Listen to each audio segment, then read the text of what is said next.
porcelain shattered against the drawing-room wall, missing Carly's head by inches.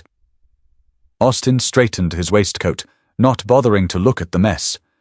"When His Grace arrives," he snapped, "you will keep your mouth shut and pour the wine. You are the maid tonight." Carly nodded, sweeping up the shards. She didn't argue. But as she reached into her apron, her fingers brushed the heavy gold signet ring she kept hidden. Tonight it wasn't staying in her pocket. Austin liked his beef rare, his wine cheap but decanted into expensive crystal, and his women silent. He stood before the gilded mirror in the front hall, picking a piece of lint off his velvet lapel. He was a handsome man, provided you didn't look too closely at the anxious twitch in his jaw, or the way his eyes constantly darted toward the silver he hadn't yet pawned. Carly watched him from the shadows of the stairwell, a damp rag clutched in her raw, red hands. "Is the roast ready?" Austin barked, addressing her reflection in the glass. "Yes," Carly said. Her voice was flat. She had long ago stopped trying to inject warmth into her answers. Warmth was something Austin saw as weakness, an invitation to press his thumb down harder. And the good silver? Polished. "See that you don't drop any of it. Alistair is not a man who tolerates incompetence." Austin turned, eyeing her drab, grey wool dress. He curled his lip. "You look utterly wretched. Wash your face. If the Duke realizes the master of the house is using his own wife to serve the mutton, my credit will be ruined." Carly didn't point out that his credit was already ruined. She didn't mention the baker who had spat at her boots that morning, or the coal merchant who had flatly refused to deliver another ounce until the outstanding balance of £50 was settled. She was 24 years old, though her bones felt like they belonged to a woman of 50. 4 years of marriage to Austin Appleton had stripped away the naive girl who thought she was marrying a prosperous merchant. Instead, she had married a gambler with a bottomless pit for a soul. When the last of the actual servants had quit 2 weeks ago, their wages entirely unpaid, Austin had simply handed Carly a serving tray. Necessity, he had called it. She turned and descended into the kitchen. The heat from the hearth hit her face, a brutal contrast to the freezing draft of the upper floors. On the wooden counter sat a bowl of soapy water. Carly dipped her hands into it. The hot water stung the cracks in her knuckles. As she dried her hands on a coarse towel, she felt a sudden lightness at her collarbone. She reached up, panic seizing her throat. The silver chain she wore beneath her bodice was gone.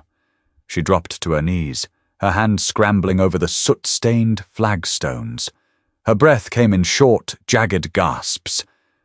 It couldn't be gone. It was the only thing of value she possessed, the only thing Austin hadn't sold. Her fingers brushed against something hard and cold near the leg of the chopping block. She pulled it into the light. The cheap chain had snapped at the clasp, but the ring was still threaded onto it. Carly let out a slow, trembling breath. She held the ring in her palm. It was heavy, fashioned of solid, dark gold, set with a massive, blood-red ruby. Carved into the gold setting were 2 falcons, their wings intertwined. It was decidedly masculine, aggressively aristocratic, and entirely out of place in the grease-stained hands of a ruined merchant's wife. She had not stolen it. It had been given to her 3 years ago, during the worst winter in living memory. Austin had left her alone in a rented cottage in Yorkshire, while he fled his creditors in London. During a blizzard, she had found an elderly woman half frozen in a carriage stuck in a snowdrift. The woman's coachman had gone for help, and never returned. Carly had dragged the woman into the cottage, fed her last meagre rations of broth, and kept the fire burning with the cottage's own furniture for 3 days until the roads cleared. The old woman had been delirious, muttering about her ungrateful sons and a life spent in gilded cages. When she finally left, retrieved by a frantic entourage of liveried men, she had pressed the ring into Carly's hand. "If the wolves ever close in, my dear," the woman had rasped, her eyes terrifyingly sharp. "Show this to the Duke of Alistair. Tell him you kept his mother from the ice." Carly had never used it. Pride, perhaps, or the cynical realization that aristocrats rarely honored the debts of delirious dowagers. But she kept it. It was her talisman. A heavy knock echoed from the front door upstairs. Austen's voice drifted down, shrill with panic. "Carly, get the door, and remember your place." Carly looked at the broken chain. She couldn't wear it around her neck. If she left it in the kitchen, Austen would undoubtedly find a way to snoop and steal it to pay off his tailor. With a hard, tight line forming on her lips, Carly detached the broken chain and threw it into the fire. She took the heavy gold signet ring and slid it onto the middle finger of her right hand. It was loose, but it would hold if she kept her hand curled. She wiped her face with the towel, picked up the silver salver, and walked upstairs to open the door. Henry Fitzroy, the Duke of Alistair, did not want to be here. He stepped into the dim entryway of the Appleton townhouse, shedding his heavy wool greatcoat. He was a tall man, broad-shouldered, with eyes the color of old flint, and a jawline that always looked as though it were clamped shut against a headache. At 34, he was violently wealthy, ruthlessly practical, and entirely exhausted by the endless parade of sycophants who wanted a piece of his fortune.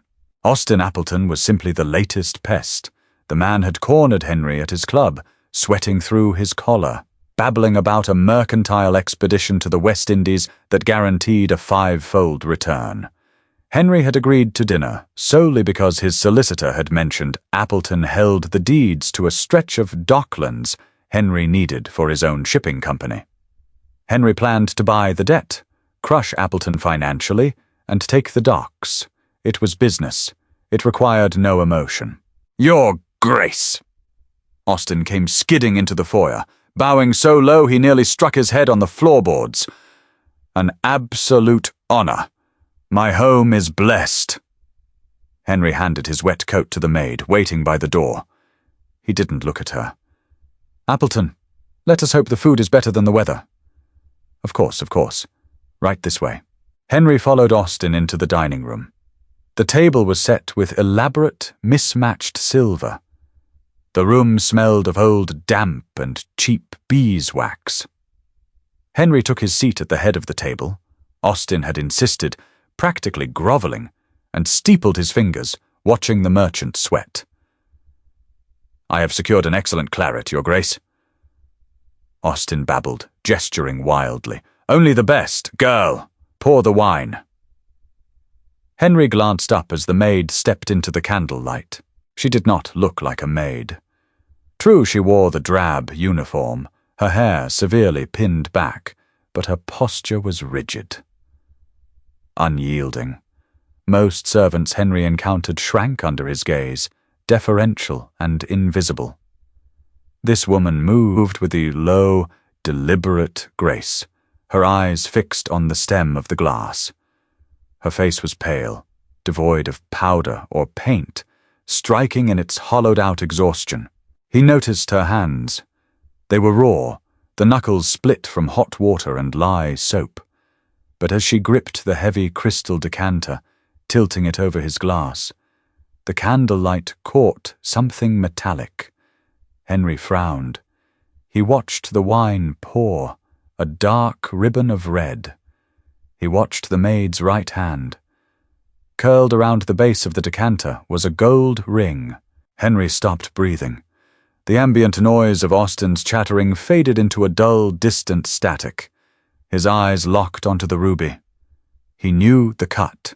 He knew the twin falcons carved into the band. He had spent his childhood watching that heavy piece of gold tap against the armrests of wingback chairs. He had watched it rest on velvet cushions.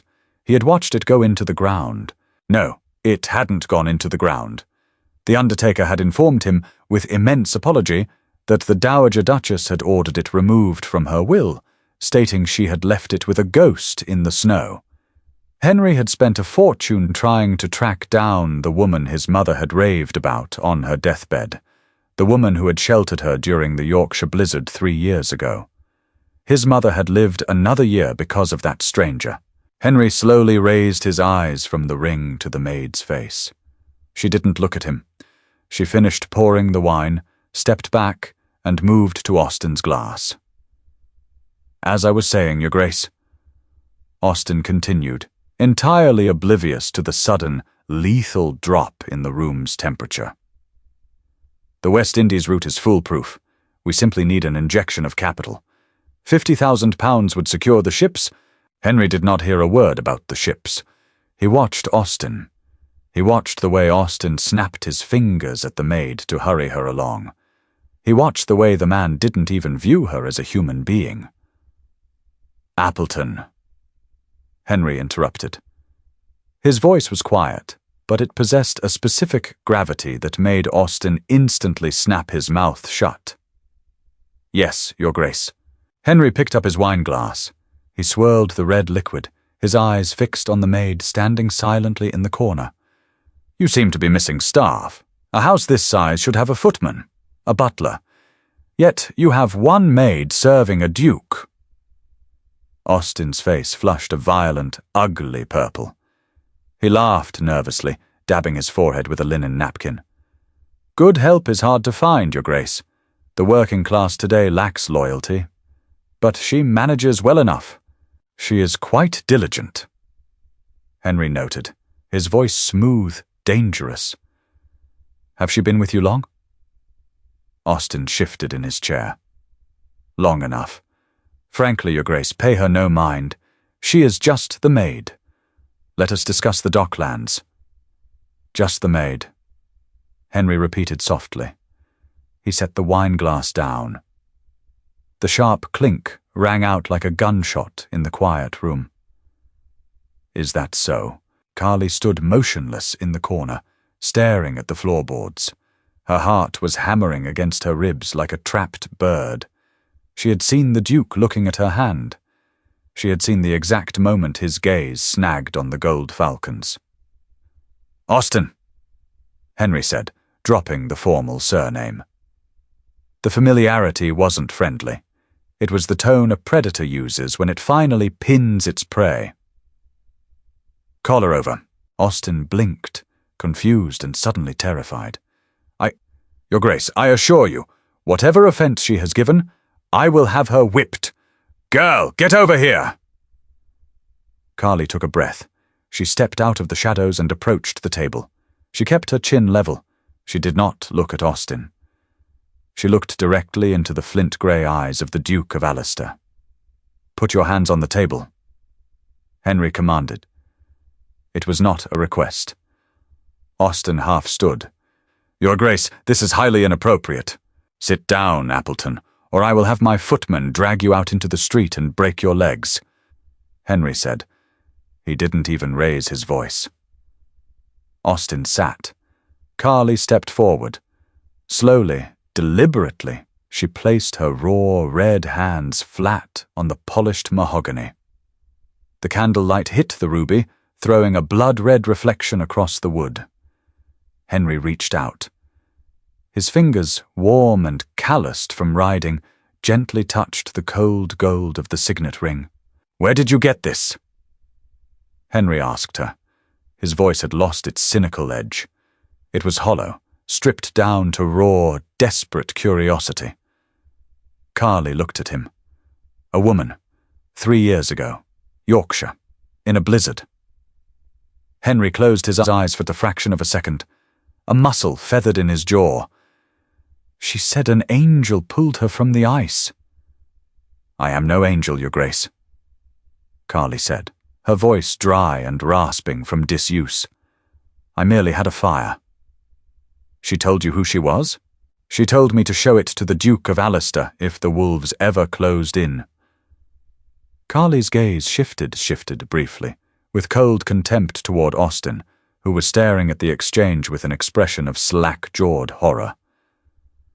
"The wolves, it seems, live in my own house." Austin could not process what he was seeing. His mind, usually a frantic abacus of debts and schemes, completely stalled. "What? What is this?" Austin stammered, looking from the Duke to his wife. "Carly, where did you steal that? Take it off immediately!" Henry's head snapped toward Austin. The look in his eyes was so violently cold that Austin physically recoiled in his chair.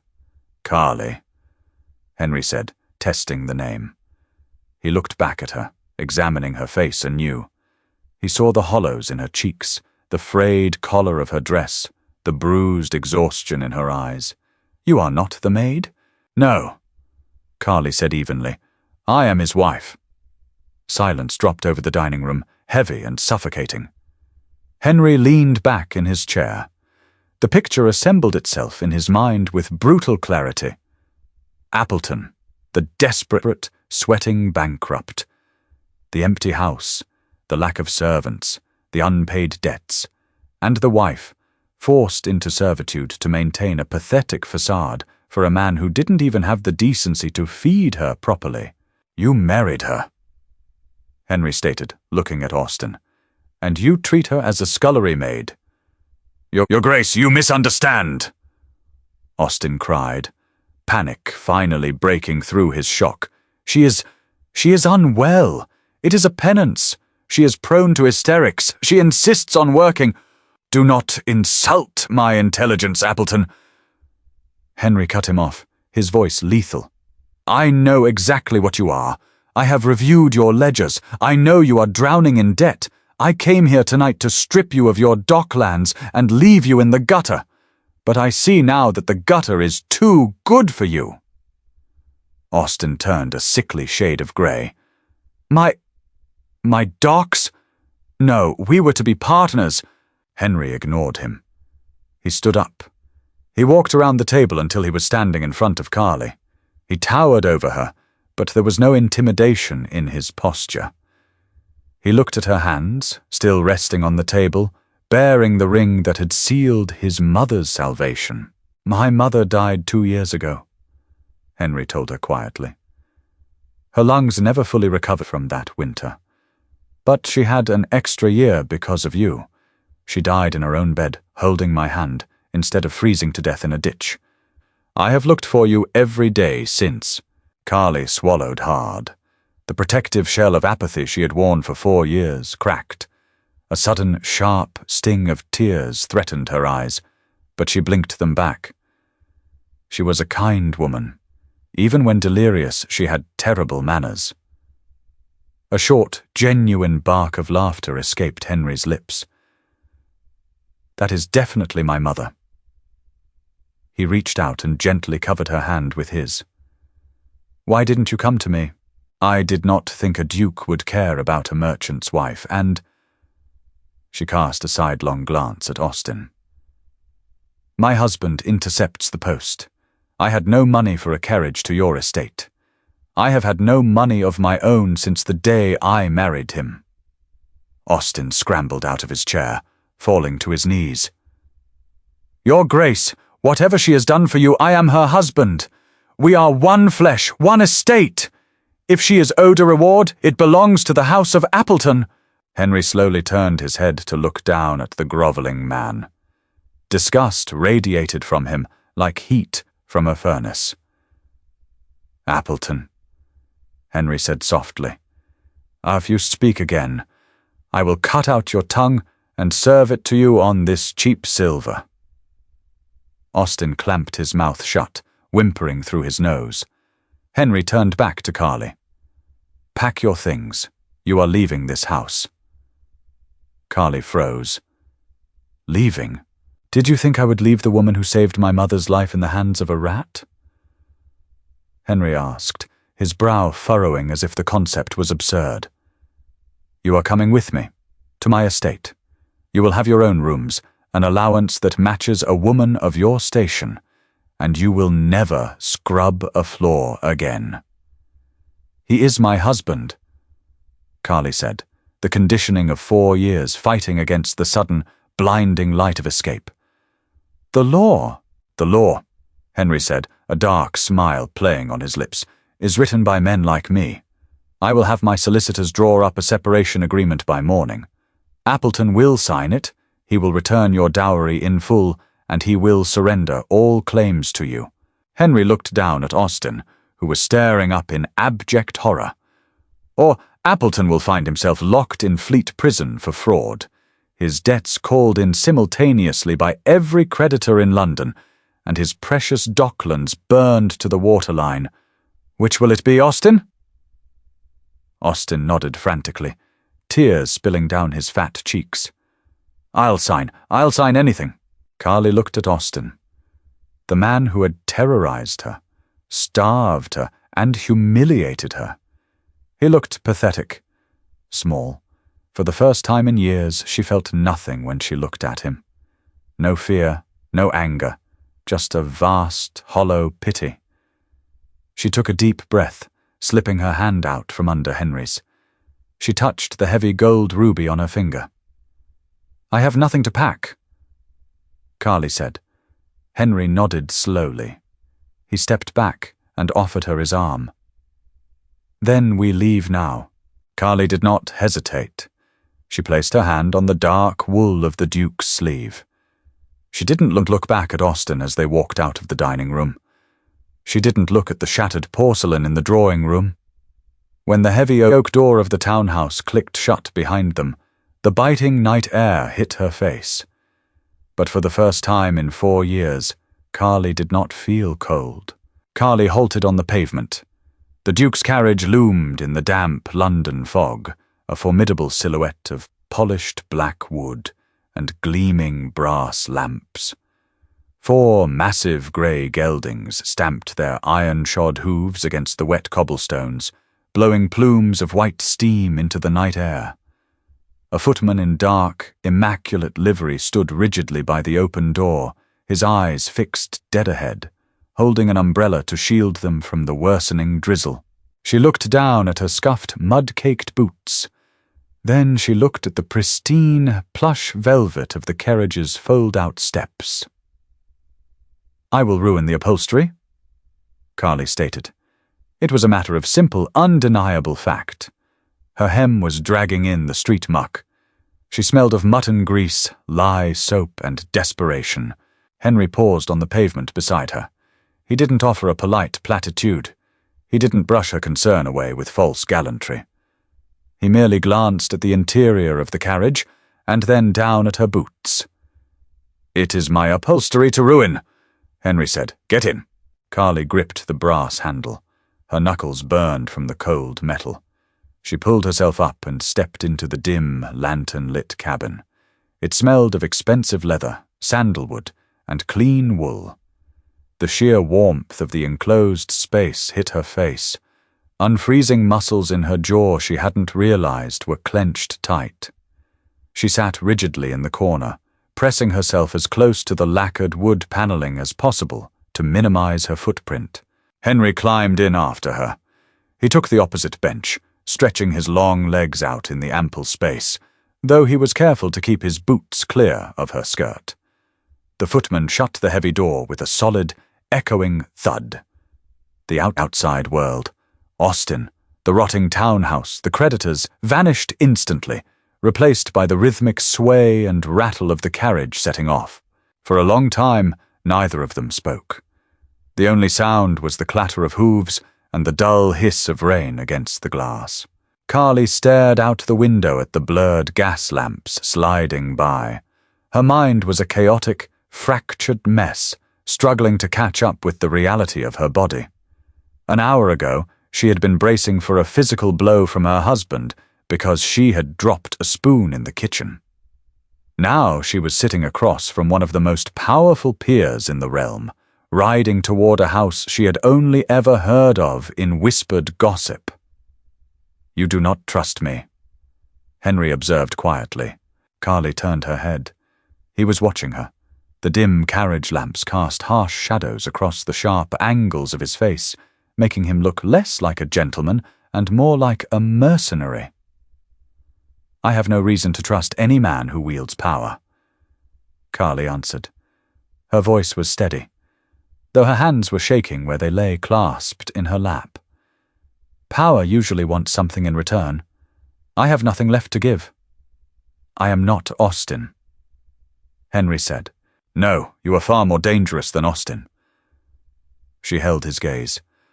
Austin is a coward. He lashes out because he is weak. You destroyed him in less than 3 minutes, and you barely raised your voice. That requires a specific kind of cruelty. Henry did not look offended. If anything, a flicker of grim respect passed through his grey eyes. I am ruthless when the situation demands it. Men like your husband only understand violence, whether physical or financial. I simply spoke his native language. And what language do you speak to me? Honesty, Henry said, leaning forward slightly, resting his elbows on his knees. My mother was the only person in my life who did not want my money, my title, or my influence. She was my tether to humanity. When you kept her alive, you did not just save an old woman, you saved me from burying the only person I loved. I owe you a life debt. I don't want a life debt.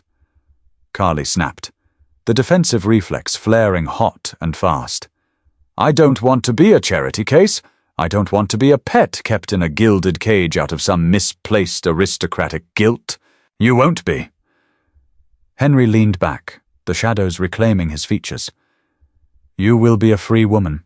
The separation papers will be drafted tonight. Your dowry will be recovered from Appleton's remaining liquid assets before his creditors are allowed to pick his carcass clean. You will have your own money. You can take it and buy a cottage in Cornwall, or a townhouse in Bath, or passage to America for all I care. My only goal is to ensure you are safe, and that you are never forced to serve a lesser man again. Carly fell silent. The absolute certainty in his voice was disorienting.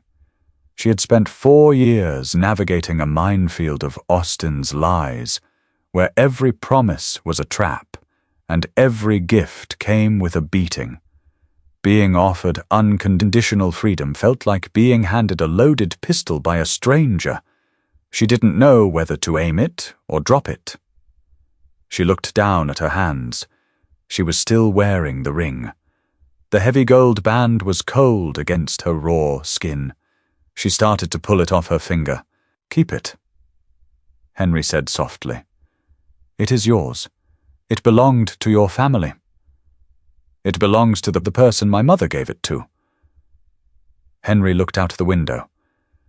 Besides, you wear it better than my grandfather ever did. Carly stopped pulling.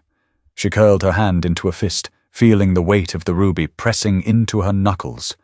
It felt like an anchor. For the first time all night, she closed her eyes and let her head rest against the velvet seat back. She did not sleep, but she stopped anticipating the next blow.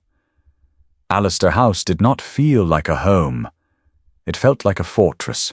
When Carly woke the next morning, the silence was a physical weight.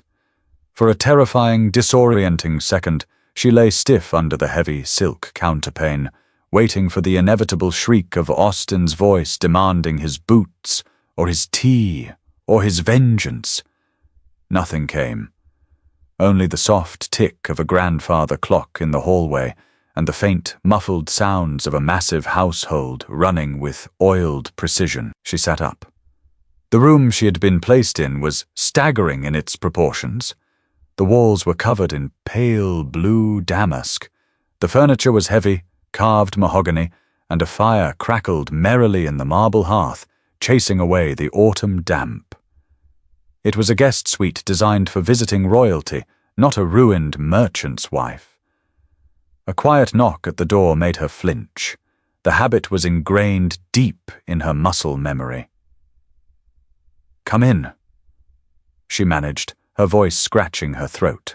The door opened, and a woman in a crisp black dress and white apron entered.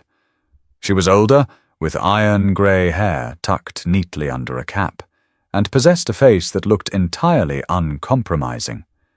She carried a silver tray laden with a porcelain teapot, toast, and eggs. "Good morning, madam. I am Mrs. Gable, the housekeeper."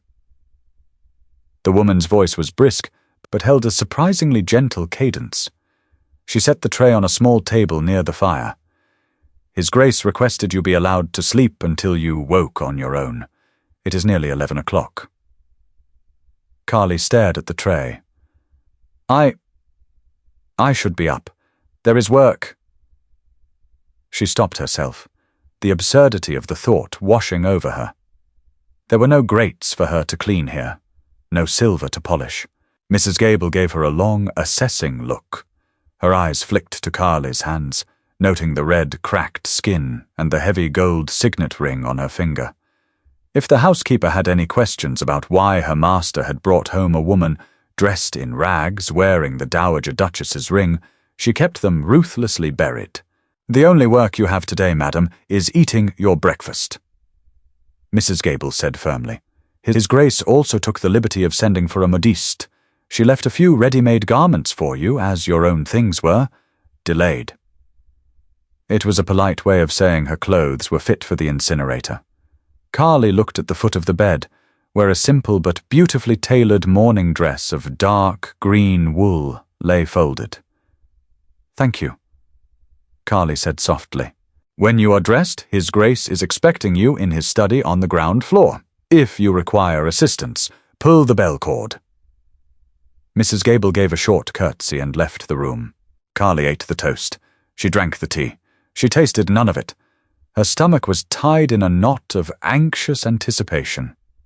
She washed in the basin of warm water left on the washstand, the soap stinging her cracked knuckles, and pulled on the green wool dress. It fit reasonably well, the fabric soft and heavy, wrapping her in a warmth she hadn't felt in years. She navigated the sprawling corridors of Allister House, guided by a passing footman who directed her to a pair of massive oak doors on the ground floor. She took a breath, smoothed her skirts, and walked in. The study was a cavern of dark wood, floor-to-ceiling bookshelves, and the heavy scent of pipe tobacco and old parchment. Henry sat behind a massive desk. Across from him sat a small, sharp-featured man in a severe black suit, vellum documents piled in front of him. Henry looked up as she entered. He stood immediately. "Carly, good morning." He gestured to a leather armchair near the fire. "Please, sit. This is Mr. Pendleton, my solicitor." Pendleton stood and bowed deeply. "Madam." Carly took the seat, folding her hands tightly in her lap. "Good morning." Henry did not waste time on pleasantries. He resumed his seat and looked at Pendleton. "Give her the summary." Pendleton cleared his throat, picking up the top sheet of vellum. At 6 o'clock this morning, a team of clerks attended Mr. Austin Appleton at his residence. He was presented with a separation agreement. Under the terms, he renounces all marital rights, privileges, and claims over your person. Furthermore, he acknowledges a debt of £10,000, the sum of your original dowry, owed directly to you. Carly stared at the solicitor. "Austin does not have £10,000. He does not have £10. He is entirely bankrupt." "Indeed, madam," Pendleton agreed, a thin, predatory smile touching his lips. "However, His Grace has graciously purchased Mr. Appleton's outstanding debts, including the mortgages on his dockland properties. His Grace has agreed to forgive a portion of that debt in exchange for Appleton signing over the deeds to the docks, and His Grace is personally assuming the responsibility of paying your dowry back to you from his own coffers, effectively making the debt his own." Carly's head spun. She looked at Henry. "You are paying me my own dowry?" "I am paying you what is legally yours, extracted from the carcass of his estate." Henry corrected coolly. "Appleton has signed the separation. He surrendered the docks. He has precisely 3 days to vacate the townhouse before the remaining creditors arrive to throw him into the street. He is ruined, completely, irrevocably ruined." Carly listened to the words. She waited for the guilt. She waited for the societal conditioning that told her she should feel sorry for her husband, that a woman's duty was to stand by her man in ruin. She felt absolutely nothing for Austin Appleton. The realization was liberating. It was like breathing clean air after years spent locked in a cellar. The funds have been deposited into an account at the Bank of England in your name, Pendleton continued, sliding a thick ledger across the desk toward her. You have sole signing authority. You are, for all intents and purposes under the law, an independent woman. Carly stared at the ledger. £10,000. It was a staggering sum, enough to buy a house, employ a staff, live comfortably for the rest of her life. Pendleton, leave us, Henry said. The solicitor nodded, gathered the remaining papers, bowed to Carly, and exited the study, shutting the heavy oak doors softly behind him. Henry leaned back in his chair, watching her. You are quiet. I am trying to determine if I am dreaming, Carly admitted, her voice barely above a whisper. She looked up from the ledger, meeting his grey eyes. Yesterday I was scrubbing soot from a kitchen floor, wondering if Austin would sell my hair for gambling money. Today, you hand me a fortune and a legal separation. It does not feel real. It is real, Henry said, and the money is not a gift. It is a restitution. You survived a monster. You deserve the spoils. Carly traced the embossed leather cover of the bank ledger with her thumb. The heavy gold signet ring clinked softly against the desk. What do I do now? It was an honest question. She had spent the last 4 years purely surviving. Wake up, avoid angering Austin, find food, keep the house from falling down, sleep, repeat. She had no hobbies. She had no friends left. Austin had alienated them all. She had no concept of a future. Henry rested his chin on his steepled fingers. Whatever you want. You can stay here at Alistair House until you decide. You can look for a property. You can travel. The world is entirely yours to navigate. Carly looked around the massive, intimidating study. She looked at the Duke, a man who moved mountains before breakfast just to settle a score. She felt small, but for the first time, she did not feel crushed. I think, Carly said slowly, a quiet, unfamiliar resolve building in her chest. I would like to learn how to properly manage a bank account. I refuse to ever be ignorant of numbers again. Numbers, Carly discovered, were entirely devoid of malice. They did not lie, they did not drink, and they did not throw crystal decanters at the wall when they were unbalanced. They simply existed, waiting to be understood. For the first 3 weeks of her stay at Alistair House, Carly treated Henry's sprawling ground-floor library as a sanctuary. She claimed a small mahogany writing desk near the east-facing windows, armed herself with a silver inkwell and a stack of fresh vellum, and went to war with her own ignorance. Mr. Pendleton, the sharp-featured solicitor, had initially balked at the Duke's command to tutor a woman in high finance. He had arrived the first morning armed with patronizing smiles and simplified metaphors about household grocery budgets. Carly had stared him down with the flat, dead-eyed expression she had perfected during 4 years of Austin's tantrums. She informed Pendleton that if she could manage to stretch 3 shillings to feed a household of 2 for a month, she could comprehend compounding interest. Pendleton never patronized her again. Henry, for his part, kept his distance, though his presence was a constant, stabilizing gravity in the house. He was a man consumed by industry, shipping routes, estate management, parliamentary disputes, yet he always seemed to know exactly where Carly was. Often, late in the evening, he would sit in the leather armchair by the fire in the library, reading through his own dispatches while she scratched away at her ledgers. They rarely spoke during these hours.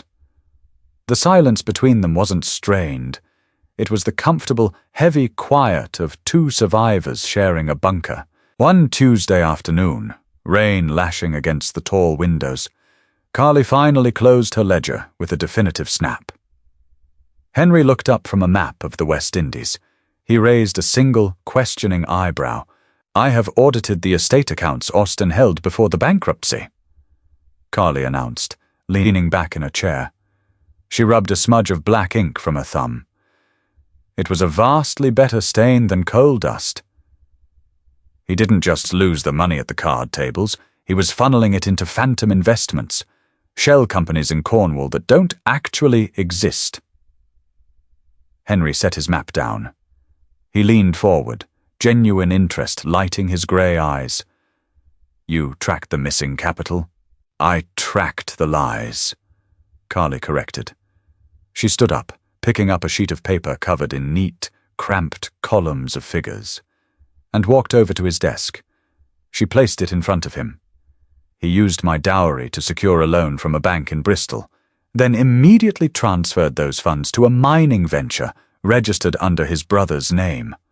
A brother who died of cholera 10 years ago. It was basic embezzlement, poorly executed. Henry studied the paper. His gaze moved rapidly over the numbers, his mind verifying her logic in seconds. When he looked up at her, the respect in his expression was absolute and unvarnished. Pendleton missed this, Henry noted quietly. Pendleton was looking for a businessman's mistakes, Carly said, her voice hard. I was looking for a liar's escape routes. I know how Austin thinks. He is a rat. Rats always build a back door. Henry picked up the paper, folding it carefully. This is actionable fraud. If the Bristol Bank sees this, they will have him transported to a penal colony. Good, Carly said. The word fell from her lips like a stone dropping into a deep well. She felt no hesitation, no residual wifely loyalty. She simply wanted the ledger of her life balanced. Henry watched her for a long moment. Then he stood up, walked to his coat rack, and pulled down his heavy wool greatcoat. Put your boots on, Carly, he said. She blinked, caught off guard. Why? Because you have just proven yourself sharper than my head solicitor, Henry replied, pulling on his leather gloves. And because you have not left this house in 3 weeks, we are going to the bank. It is time you made your first withdrawal. 30 minutes later, Carly stood on the bustling pavement of Lombard Street. The air was thick with the smell of wet pavement, roasting chestnuts, and the sharp tang of the Thames. Carriages clattered past, businessmen in top hats hurried along the sidewalks, and the sheer volume of humanity was overwhelming. She walked beside Henry, acutely aware of the space he commanded. People naturally parted for the Duke of Alastair. But as they entered the grand, vaulted lobby of the bank, Carly realized that no one was looking at her with pity. She was wearing a tailored navy blue pelisse, her hair was neatly pinned, and the heavy gold signet ring gleamed on her right hand. She did not look like a victim. Henry guided her to the chief clerk's desk, introduced her simply as Madam Appleton, and stepped back. He did not speak for her. He did not oversee the transaction. He leaned against a marble pillar, hands in his pockets, and watched her work. Carly requested a withdrawal of £50. She signed her name with a steady hand. When the clerk handed her the crisp banknotes, she felt a jolt of electricity shoot up her arm. It was her money. Not Austin's, not Henry's. Hers. When they walked back out into the cold afternoon air, Carly stopped on the bank steps. She looked at the money in her gloved hand. What will you buy first? Henry asked, standing beside her, shielding her from the crush of the crowd. Carly looked across the street. A small bookshop displayed its wares in a bowed glass window. A new pen, she said firmly, and a ledger of my own. I have my own accounts to keep now. A rare, genuine smile broke across Henry's face, softening the harsh angles of his jaw. An excellent investment. Winter arrived in London, not with a gentle snowfall, but with a biting, bone-deep freeze that turned the cobblestones into treacherous blocks of ice. 2 months had passed since Carly had left the rotting townhouse. In that time, she had transformed. The hollows in her cheeks had filled out, Her skin had lost its greyish pallor, and her hands had finally healed, leaving only faint silver scars across her knuckles. She managed her own investments now, having moved a portion of her reclaimed dowry into secure shipping bonds under Henry's pragmatic guidance. She was, by all societal metrics, a woman of independent means, yet she remained at Alistair House. Henry had never asked her to leave, and she found she had no desire to. They had settled into a quiet, functioning partnership. They dined together, debated politics and trade routes over bad port, and respected the boundaries of their shared trauma. Henry was a man who despised weakness, and Carly had proven herself entirely made of iron. It was on a bitterly cold Tuesday that the past finally caught up to her. Carly had taken Henry's carriage to Bond Street to meet with the stationer. She had left the footman with the carriage, preferring to walk the short distance between the shops to clear her head. She held a parcel of fine cotton paper under her arm, her chin tucked into the fur collar of her heavy coat. "Carly." The voice was thin, raspy, and carried the desperate pitch of a drowning man. Carly stopped. The cold air burned her lungs. She didn't turn around immediately. She let her eyes close for a fraction of a second, fortifying the iron walls she had spent 2 months building. Then she turned. Austin Appleton stood in the alleyway between a milliner and a tobacconist. He was unrecognizable from the blustering, well-fed tyrant of her marriage. His velvet coat was gone, replaced by a threadbare, filthy woolen jacket that was 3 sizes too large. His face was gaunt, unshaven, and sallow, his eyes darting frantically around the street as if expecting a bailiff to emerge from the shadows. He smelled of cheap gin and unwashed desperation. He took a step toward her, holding out a shaking, ungloved hand. "Carly, it is you. Praise God, I thought my eyes were playing tricks." Carly stood perfectly still. She looked at him. She did not feel fear. She did not feel the old, suffocating panic that used to freeze her blood whenever he entered a room. She felt an overwhelming, clinical disgust. "Austin," she said. Her voice was flat, carrying perfectly in the crisp air. "You look—" He swallowed hard, taking in her expensive coat, the healthy color in her face, the steady confidence in her posture. "You look well. He is keeping you well, then? The Duke?" "I keep myself well," Carly corrected coldly. "What do you want, Austin? You are violating the terms of the separation by approaching me." "Carly, please," he whimpered, dropping to his knees on the freezing pavement. Several passers-by stopped to stare, but Austin didn't care. He was utterly broken. They took everything. The bank in Bristol. They found out about the Cornwall venture. There's a warrant for my arrest. I've been sleeping in doorways. I haven't eaten in 3 days. "That is unfortunate." Austin blinked, stunned by her absolute lack of emotion. "Unfortunate? Carly, I am your husband. Before God, you have money now. I know you do. The Duke gave you £10,000. Just give me 50, 20, enough to buy passage on a ship to France. Please, Carly, for the sake of the vows we took." Carly stepped closer to him. She looked down into his bloodshot, weeping eyes. "You forfeited those vows the first time you struck me," Carly said, her voice dropping to a lethal whisper. "You forfeited them when you starved me, when you sold my mother's locket to pay a gambling debt, when you handed me a serving tray and called me just the maid." "I was desperate," Austin cried, reaching for the hem of her coat. Carly stepped back smoothly, entirely out of his reach. "No, you were cruel. There is a difference." She reached into her reticule. Austin's eyes lit up with pathetic, desperate hope. He thought she was reaching for her coin purse. Instead, Carly pulled out a small, folded piece of paper. She dropped it onto the icy cobblestones in front of him. "What is this?" Austin wheezed, staring at the paper. "It is the address of a workhouse in Spitalfields." Carly said. They provide 2 meals a day and a cot in exchange for 14 hours of hard labor breaking rocks. It is honest work, which is something you have never done in your life.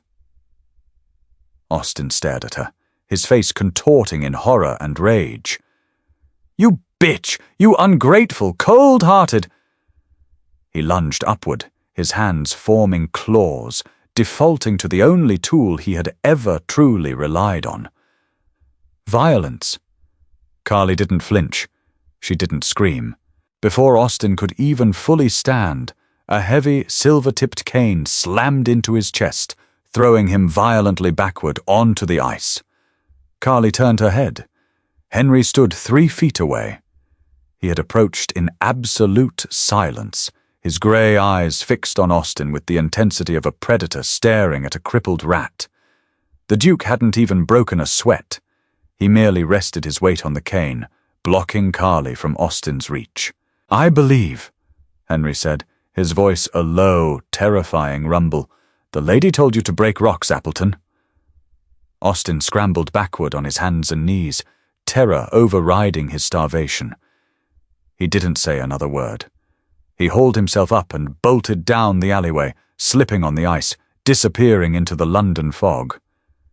Henry watched him go, his jaw clamped tight. He turned to Carly, his eyes scanning her face for any sign of shock or distress. Did he touch you? No, Carly said evenly. She looked at the spot where Austin had been kneeling. He didn't touch me. I followed you from the station. Henry admitted, his grip relaxing slightly on the cane. I saw him approach. I should have intervened sooner. I apologize. Don't apologize, Carly said. She looked up at Henry, a fierce, undeniable pride burning in her chest. I needed to see him. I needed to see what he really is. And what is he? A ghost, Carly said, turning away from the alley. She adjusted her grip on her parcel of paper. And I have no more time for ghosts. I have ledgers to balance. She began walking back toward the carriage. Henry watched her for a moment, a slow, deeply satisfied smile touching the corners of his mouth before falling into step beside her. Rain hammered against the library windows, a relentless assault on the glass. Inside, the fire snapped, casting long, dancing shadows across the massive mahogany desk. Carly leaned over a sprawling map of the Mediterranean, a brass compass held loosely in her right hand. As she moved, the heavy gold ruby ring caught the firelight, burning like a quiet ember against her pale skin. She was tracing a trade route to Naples. Beside her, Lord Hathaway, a man whose arrogance was matched only by the size of his merchant fleet, drummed his fingers impatiently against his velvet-clad knee. He had arrived unannounced an hour ago, expecting to strong-arm the Duke of Alistar into a heavily skewed tariff agreement over a fleet of merchant vessels. He had not expected the Duke to pour a glass of scotch, sit by the fire, and redirect the entire negotiation to a woman. With all due respect, madam, Hathaway said, the word dripping with thin, barely concealed condescension. This is a matter of naval logistics. The currents around the Strait of Gibraltar are notoriously treacherous. An error in the seasonal tonnage estimates could cost thousands. It is not a task for an amateur. Carly did not look up from the map. She carefully marked a point near the coast of Sicily with a pencil. You are entirely correct, Lord Hathaway. An error would be catastrophic. Which is why I am frankly astounded you attempted to slip a 5% depreciation clause into the 3rd page of this contract, masking it as a variable weather tax. Hathaway stiffened. The rhythmic drumming of his fingers abruptly stopped. I assure you that is standard maritime practice. It is standard practice for a pirate. Carly corrected calmly. She straightened, dropping the compass onto the map with a sharp clank. She turned to face the older man, her expression utterly devoid of intimidation. You are asking His Grace to shoulder the entirety of the insurance liability while you skim 5% off the gross profit before the ships even dock in London. We will accept a flat 2% operational fee, and you will share the insurance burden equally, or His Grace will simply lease the docks to the East India Company by noon tomorrow." Hathaway flushed a deep, ugly red. He looked past Carly, turning appealing eyes to Henry, who was quietly nursing his scotch in the armchair. "Alistair, surely you are not going to let this proxy dictate terms to a peer of the realm?" Hathaway sputtered. "It is an insult." Henry took a slow sip of his drink. He looked at Hathaway with a gaze so flat and bored it bordered on lethal. "She is not my proxy, Hathaway. She is the principal manager of the Eastern Docklands, and she is entirely correct. You tried to cheat me in my own house." "I did no such thing." "You did," Henry said softly. He set his glass down. "And because you attempted to do so while simultaneously insulting the woman who caught you, the operational fee is now 1%. Sign the contract or find another port." Hathaway opened his mouth to argue, saw the absolute finality in the Duke's flint-grey eyes, and snapped his jaw shut. He snatched a quill from the desk, violently scrawled his signature across the bottom of the vellum, and stormed out of the library without another word. The heavy oak doors slammed shut behind him, leaving a ringing silence in their wake. Carly watched the doors for a moment. Then she picked up the signed contract, blew gently on the wet ink to dry it, and slid it into the leather folio. 1% is going to bankrupt his margin on the silk shipments. Carly noted. "He will survive," Henry replied. He stood up, abandoning his empty glass, and walked over to the desk. He stood beside her, looking down at the map she had been charting. "You handled him perfectly." "He thought I was a secretary. He thought you were a weakness," Henry corrected. "Men like Hathaway look at a woman and see only a target. They do not realize that iron is forged in the fire, not in the drawing room." Carly looked at her hands. The deep cracks and raw blisters of her marriage were gone, replaced by smooth skin and a quiet, steady strength. She wore the Dowager Duchess's ring on her right hand every single day. It had ceased to be a mere talisman of survival. It had become a seal of her own authority. 4 months ago, if a man spoke to me the way Hathaway just did, I would have apologized and left the room. Carly said quietly. "I would have been terrified of the reprimand." Henry reached out. He didn't offer a patronizing pat on the shoulder. He placed his large, calloused hand firmly over hers, his thumb grazing the edge of the gold signet ring. The heat of his touch sank through her skin, anchoring her. "You will never apologize for your own brilliance again," Henry said. His voice was low, stripped of its usual aristocratic detachment. It was raw, honest, and vibrating with an intensity that made Carly's breath catch in her throat. "And you will never have reason to fear another man, not while I have breath in my lungs." Carly looked up. She met his grey eyes. They were standing inches apart. The air in the library suddenly felt thick, heavy with words they had spent a third of a year carefully avoiding. They were partners in business, allies in trauma, two deeply cynical people who had built a fortress out of ledgers and shipping routes. But as Henry looked down at her, Carly realized the fortress had a fatal flaw. She had let him inside. "Henry," she breathed. It was the first time she had used his Christian name. His eyes darkened. He moved closer, the scent of sandalwood and rain wrapping around her.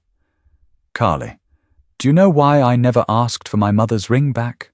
"Because you said I earned it." "Because," Henry murmured, his gaze dropping to her lips before rising back to meet her eyes. It is the ring given to the women of my family when they take control of the Alistair estate.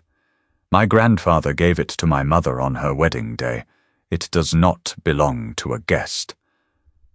Carly's heart hammered a frantic rhythm against her ribs. She didn't pull away. She stepped into the heat of him.